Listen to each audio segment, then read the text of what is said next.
Hello, this is Reggie with A-Team Appliance, and I am coming at you. I'm in traffic on my way to a service call, and I'm coming at you with today's latest tech tip.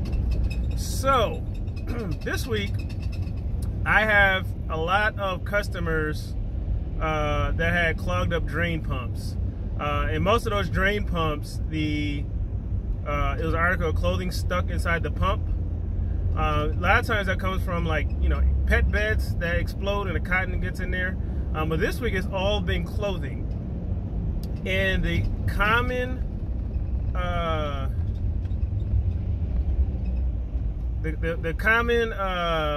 symptom from the customer is, okay, it's not draining, and man, I'm having a loss for words right now.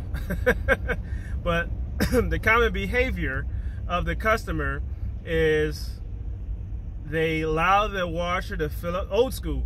They allow the washer to fill up with water, then they add clothing. They want to make the soap dissolve, and whatever the reasoning. Old school, that's old school.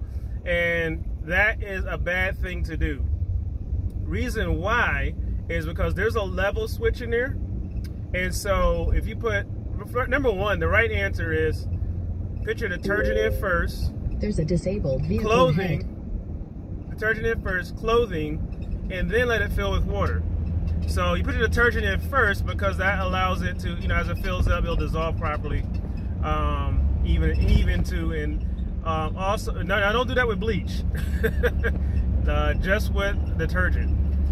Bleach you want to add after it fills up, and use your bleach tray. So, and make sure you have a clean bleach tray. See, now you gotta give all this different advice. So make sure your bleach tray is clean and draining, because sometimes, especially if you have a used machine, you'll have people that put detergent in there, they'll gum it up and clog up the holes, and then you have bleach that is sitting in there, and it'll get on your it'll be in there for the next load and splash on your clothes. So if you ever have like white spots on your clothes, that might be why. So anyway, back on track.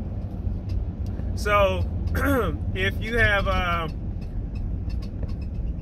if you let water fill up with water, and then you're adding clothes in, what's happening is those clothes are floating, because they're not submerged in water, they're not water soaked. So they're floating on top of the inner tub. And what happens, hang on, you're gonna lose me going through a tunnel. And so what happens is, especially you have baby socks, they're number one, baby socks and women's underwear, because they're small and thin.